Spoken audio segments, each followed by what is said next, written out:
what you tell me to. Hi and welcome back to the channel. This is how I made Lorelai in Rory's garage for my Stars Hollow Snow Village. Starting off, I found a vintage Snow Village piece from Project 56. That is the single car garage. It looks a lot like their actual garage on the show. The main difference is that it has a lot of extras.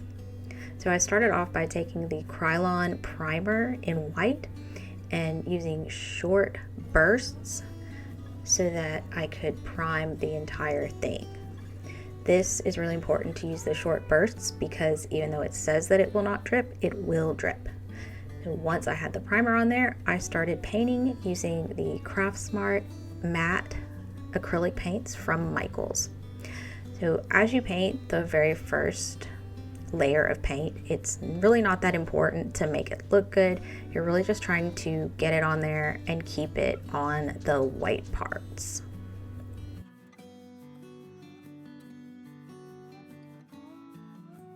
So you're going to do this for all of the various parts of the garage. I turned it upside down to make sure that I was getting the blue paint all over everything. You can see that it looks really streaky and not great, and also I'm not great about staying inside the lines there. I decided to do the whole part blue, but really we can clean up anything when we do the trim. So try to be careful now because it is easier, but if you get a little bit of paint somewhere where you don't want it, it's not a huge deal.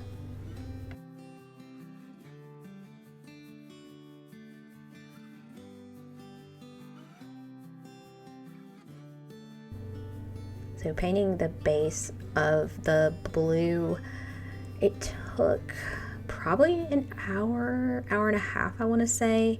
The whole thing took about 6 hours altogether for the painting, so I have it really sped up here.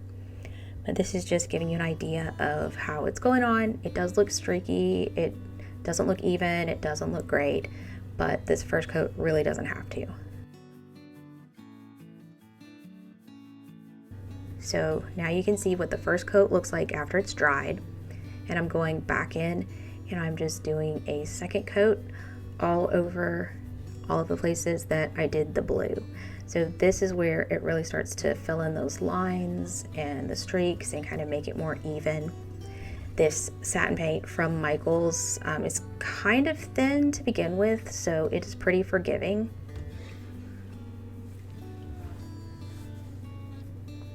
Yeah, so the main thing that I'm doing is just trying not to get it on any of the parts that I'm going to be painting white or another color, but I'm really bad about not paying attention and then moving my paintbrush someplace where I don't want it. So it's definitely not going to make a huge deal if you make some mistakes here.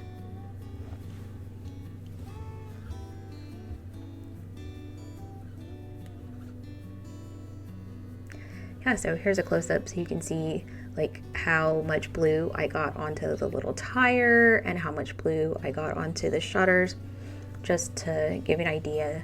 So when you see the finished product, you'll be able to see that pretty much any color I found goes over any other color pretty well. So when I do the trim, it's going to go over the blue, it's going to go over pink or any other color that I use with two coats and really not be visible at all.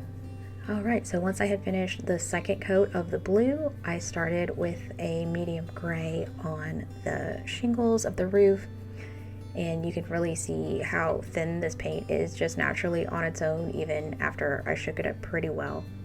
So this went on pretty easily for that first coat, and I'm just trying to get it into all of the white spots because there were a lot of textures here.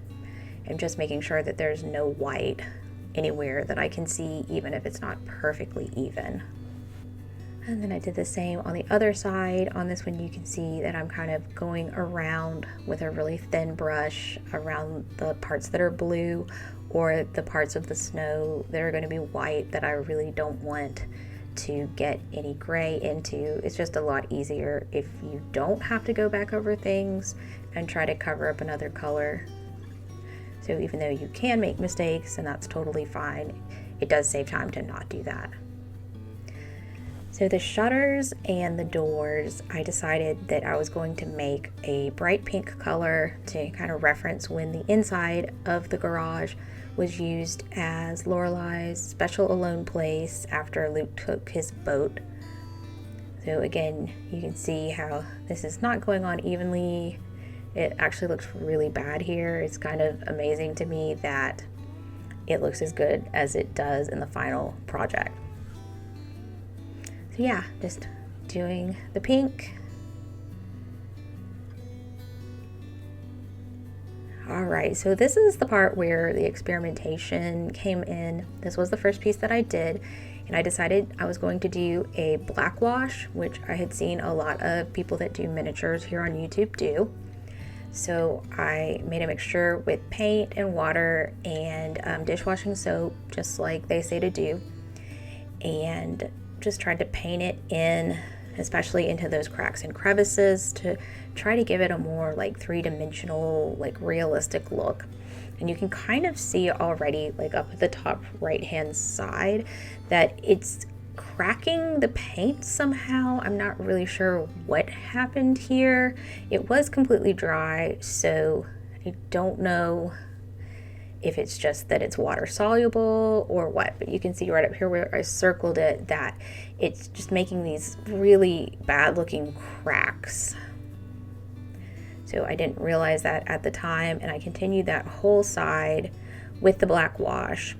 Then I ended up deciding that I did not want to, especially because even though I tried really carefully, the black wash did end up on the blue shingles, and so I had to touch those up.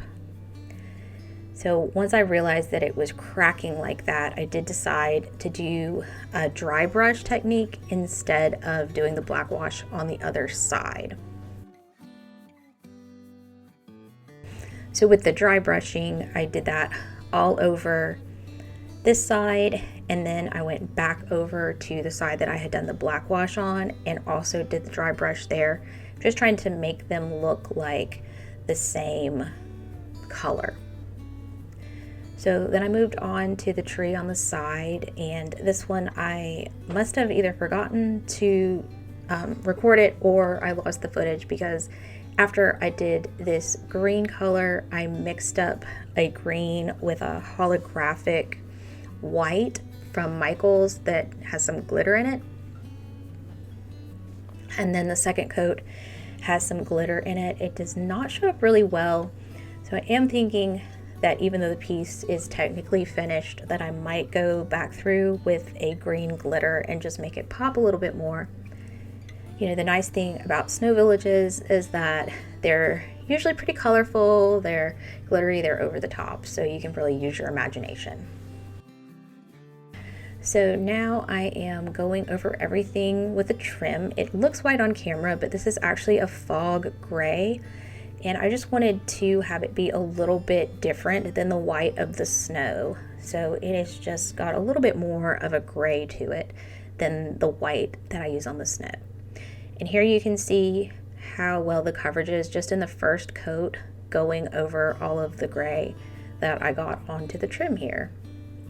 And I was just trying to be really careful not to get too much white on the shingles, and just going over top of it. And then once I did all of the trim and the silver that you see there on the shutters for the hinges, I got some various snow glitters from Michaels and put the clear Aleene's tacky glue and glitter all over the parts that were snow. So there's two different glitters. I will look up what this is and put it in the caption because I don't have it right in front of me, but that one was a snow glitter, and then this is more of a shaped glitter that's like a snowflake shape. And I just sort of used both. You can see a little bit of the holographic glitter on the green of the tree now if you look down there. Tried to use these little tweezers that I got. It was just really hard to pick them up with this, and I dropped a bunch of them, as you can see. So I finally just gave up and used my hands, which worked, you know, completely fine. So it just goes to show that you don't really need a lot of specialized tools to do stuff like this. And And then just finishing up all of the white patches everywhere with the snow glitter or the shaped snowflake glitter. Really sorry if this is picking up my dog's toenails on the floor. I shut the door, but they're walking up and down the hallway trying to figure out what I'm doing in here with the door closed. Yeah, so I really like the combination of the snow glitter there with the shaped snowflake glitter, and that does change colors depending on how the light hits it, which is just an extra added touch.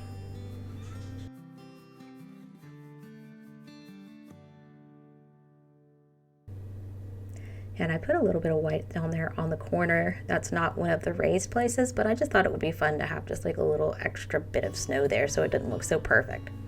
So here's the finished garage.